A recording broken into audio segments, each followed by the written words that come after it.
Hello friends, welcome my YouTube channel Rimpa lifestyle.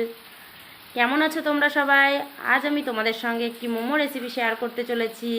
মোমোটি হবে veg momo, তোমরা দেখতে থাকো। তার জন্য আমি এখানে নিয়েছি বাঁধাকপি, গাজর, পেঁয়াজ, ক্যাপসিকাম, রসুন, কাঁচা লঙ্কা, আদা, ধনেপাতা সবগুলোকে ভালো করে কুচিয়ে নিয়েছি। এরপর আমি নিয়ে নিয়েছি ময়দা এবং অল্প অল্প করে জল দিয়ে সেটাকে আমি ভালো করে মাখতে থাকি। তোমরা দেখতে থাকো আর তোমরা জানিও কেমন লাগছে। ভালো করে মাখা হয়ে গেলে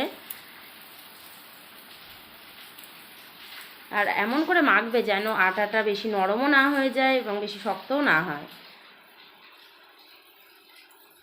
দেখতে থাকো আমি মাখছি, কেমন করে মাখাচ্ছি, মাখিয়ে রেখে দিচ্ছি।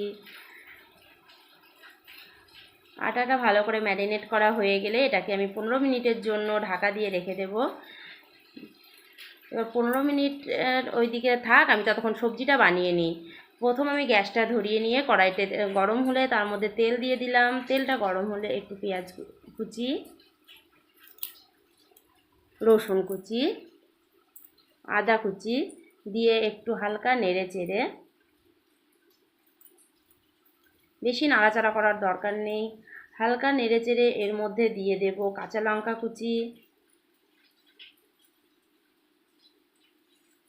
ক্যাপসিকাম কুচি। কুচনো ক্যাপসিকাম দেওয়া হলে আবার একটু নেড়ে চেড়ে নেব।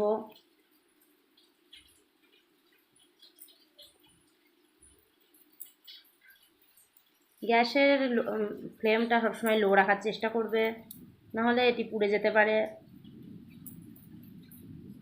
এবার এর মধ্যে নাড়াচাড়া হলে দিয়ে দিলাম গাজর কুচনো। গাজর কুচনোটা দিয়ে একটু ওর সাথে মিশিয়ে নিলাম। ভালো করে মেশানো হলে এর মধ্যে এবার আমি দিয়ে দেব বাঁধাকপিগুলো।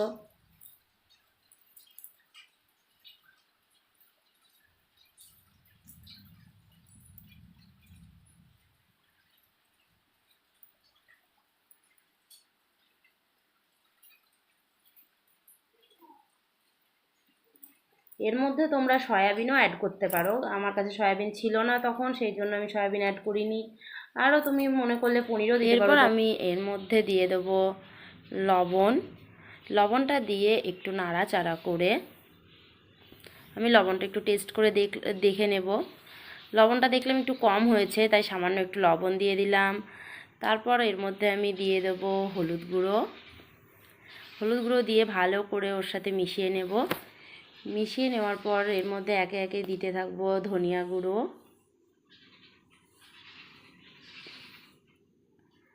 সামান্য পরিমাণ ধনিয়া গুঁড়ো দেবে। ধনিয়া গুঁড়ো দেওয়া হলে একটু নেড়ে চেড়ে এর মধ্যে দিয়ে দেব লঙ্কা গুঁড়ো।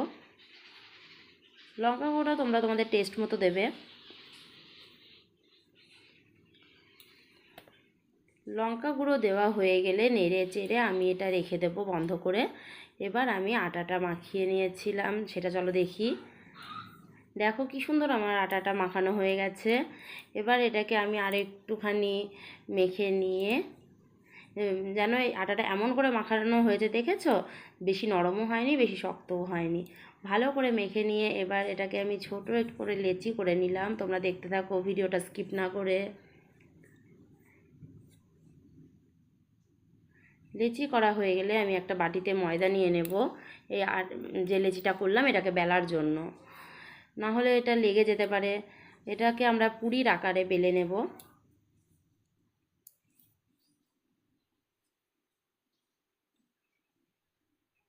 বেলা হয়ে গেলে এর মধ্যে আমরা যে পুরটা বানিয়ে রেখেছিলাম সেইটাই 1 চামচ দিয়ে দেব। 1 চামচ পুর দেওয়া হয়ে গেলে এবার আমি এটাকে শেপ দেব। আমার অত ভালো শেপ জানা নেই, তবু আমি আমার মন মতো দেওয়ার চেষ্টা করলাম। তো তোমরা দেখতে থাকো তোমাদের এই শেপটা কেমন লাগে।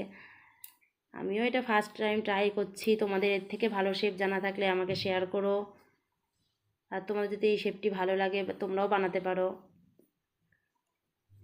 এই দেখো আমার মোমোগুলোর এবার শেপ দিয়ে রেডি হয়ে গেছে। তোমাদের শেপগুলি কেমন লাগলো জানিও। শেপ দিয়ে রেডি হওয়ার পর আমি আগে থেকে জল গরম করে রেখেছিলাম, তার উপর আমি এগুলোকে ভাপে দিয়ে দেব। এবার আমি এটাকে 10-15 মিনিটের জন্য ঢাকা দিয়ে রেখে দেবো। ঢাকা দিয়ে ঢাকা খুলে রেডি হয়ে গেছে আমার গরম গরম মোমো। এর সাথে চাটনি রেসিপিটা জানতে চাইলে আমাকে কমেন্ট করো। আর আমার এই মোমোগুলি তোমাদের ভালো লাগলে আমার চ্যানেলটিকে সাবস্ক্রাইব শেয়ার করে দিও।